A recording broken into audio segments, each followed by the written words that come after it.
Health Insurance Portability and Accountability Act, HIPAA for short.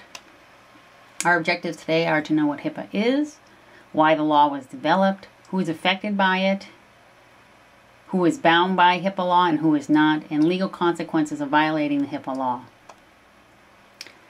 The federal government passed a law in 1996 that the part we're interested in was implemented in 2003, and it's to protect health insurance coverage to workers and their families, and most importantly for us is the privacy parts of that law. There are 3 parts to the law. The first part is transaction, second security, and third would be privacy. And security and privacy is what we're most interested in.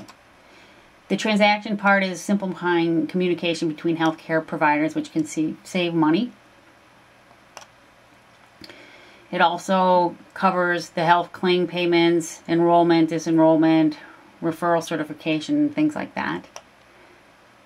The security part is protecting electronic, facility, social, and physical parts of your private health information. The electronics would be password, screen disorder, facility would be locked offices or staff education.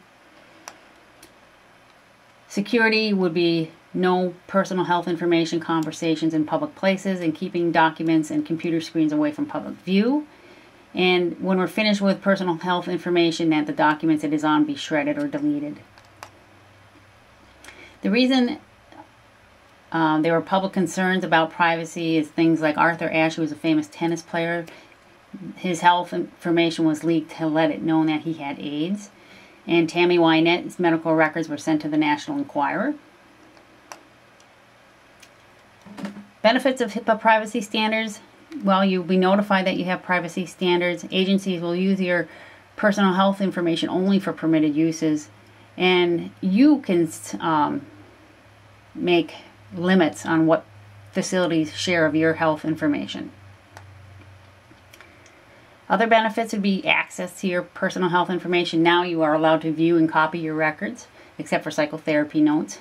You can amend your public health record. You can read it and decide you don't like everything that the doctor said, and you can talk about that with the doctor and have it changed, or add something that the doctor didn't put in. You can receive accountings and disclosures and file complaints to an agency officer. I'm going to talk about filing complaints to an agency officer in just a bit. Our privacy officer, each facility would have one, and they are responsible for implementing and enforcing this law. And our privacy officer is Lisa Steffel.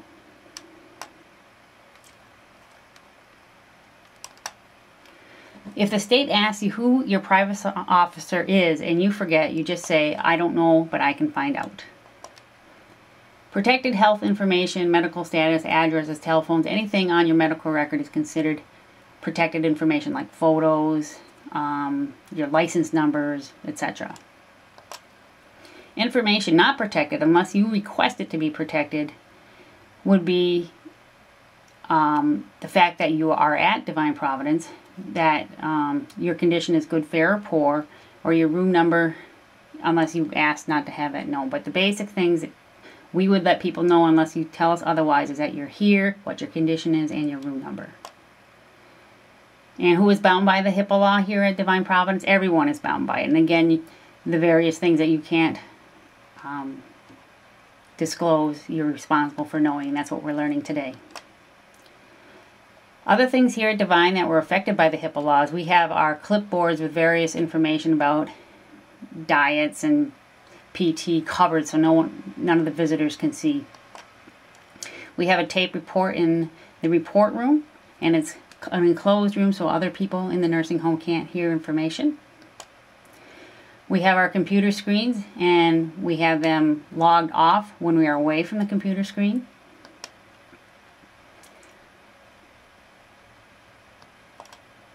We have a directory board that lets it known everyone who is here, and if someone didn't want it known they're here, they wouldn't be on the directory board, and we would know about that and wouldn't let people know if they asked if that person was here.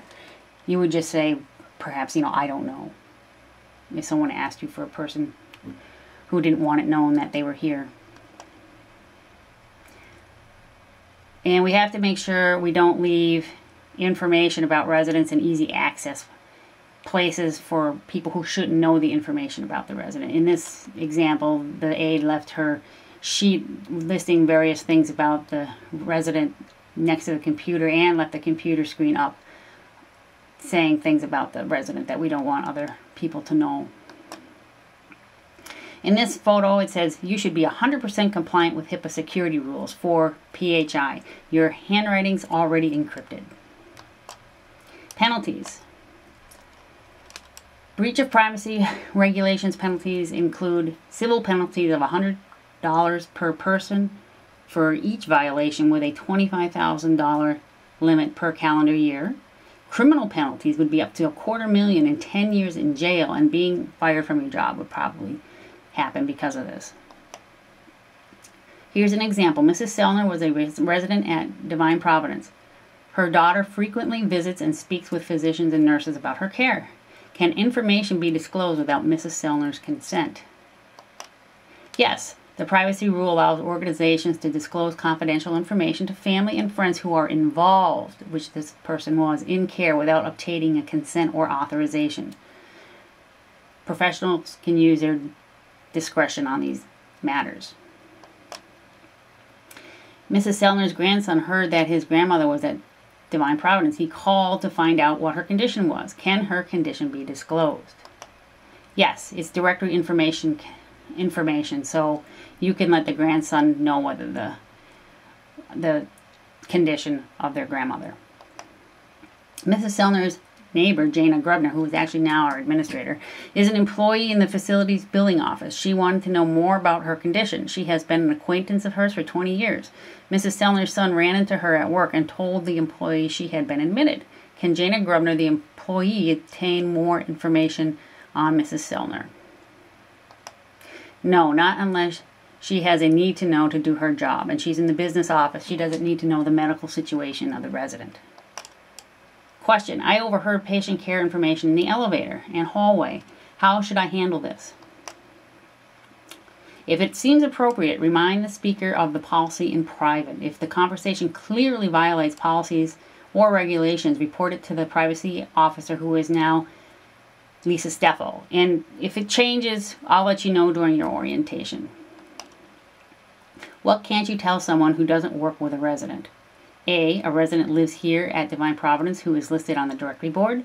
B, what room the resident is in if listed on the directory board. C, the name of their roommate if on the directory board. And D, a resident's diagnosis. That would be D, a resident's diagnosis.